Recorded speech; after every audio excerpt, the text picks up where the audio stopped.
Hey guys, PeeCarNoo here, bringing you guys another video and the discussion mainly between sim racers and arcade racers and what I prefer, what I think the future of racing is going in terms of the generations as consoles go on, as PCs go on, and what's the most fun in my personal opinion. So, as we know, sim races have always been a big part of the gaming community, and so have arcade races as well. So, the latest generation on the PS4, for example, is Project Cars.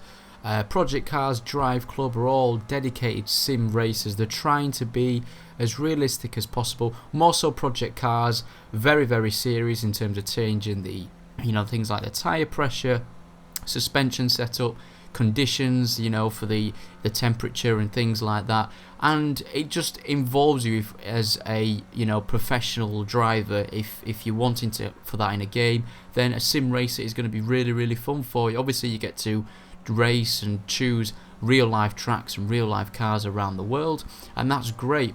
And for me, sim races are they're really fun. And the reason I say really fun is because they do offer a really, really different side of competitiveness. Like they sort of switch your personality into like a focus down, like who I am sort of thing. I'm the best racer ever, and you get that sort of mindset that you cannot make a mistake on a sim racer, because if you do that, then you're not going to do well in the rest of the race. Let's put it that way. So this is why sim racing's good. On the other hand, you could argue that sim racing gets boring after a while because it's too focused. It's in a game, you want a bit of fun. You want a bit of leeway between having fun and being serious. And sometimes sim racing can be a bit too focused on the real physics of life, and sometimes it can be a bit daunting after a while. And that sort of moves me onto the arcade side of racing games. So things like Burnout Paradise, which everybody knows on this planet what Burnout Paradise was. If you don't know what that game was, I reckon you should go back to the PS2 era and go back and play that game, because that game honestly was amazing. But the game that also is amazing today is GTA 5. Now, some people are going to say GTA 5 is not even a racing game. Yes, it is, because there's racing involved. So as long as there's racing involved in a game, it's classed as a racing game. And GTA 5 has brought some of the best racing ever to my experience.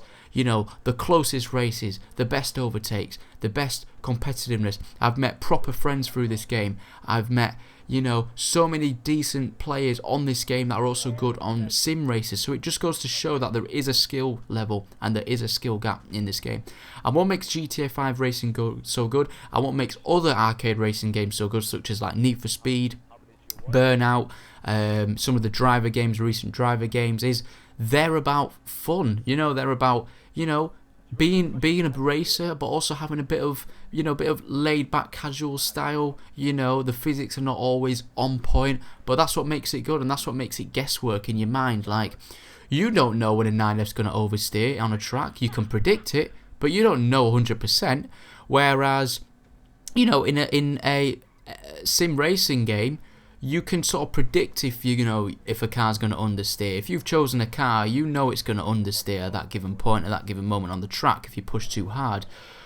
In this game, for example, GTA 5, it's guesswork. You've got to know the car, but you've also got to take into account that this game is all about that sort of last minute decisions, last second decisions, what's going to happen, and that's what makes it some of the best experience ever to be involved. And this is going to be the same for the upcoming Need for Speed. Need for Speed is not about physics.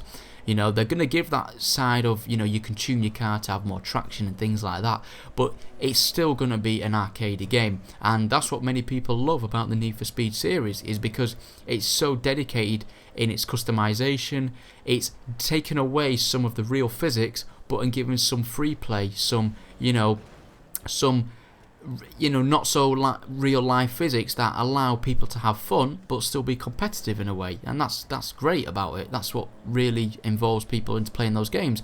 And that's why I think personally, as it stands now, if I had to pick between a certain type of racing game, I would go for arcade, because arcade for me is the most fun, and it's the most fun for a longer amount of time. Like Project Cars, I'll be honest, I got a bit bored of it because it was too serious, it was too down to earth, and I just went back to GTA 5, as you could probably tell by the videos that I've uploaded in GTA 5. I've done pretty much every day on GTA 5, but that's just the way I feel. So guys, this is more of a discussion video. Tell me what you guys think. Do you prefer arcade? Do you prefer sim racing? Let me know in the comments. And like I said guys, if you enjoyed the video and you agree with me, leave it a like. If you're new around here, subscribe, and I'll see you in the next video guys. Cheers.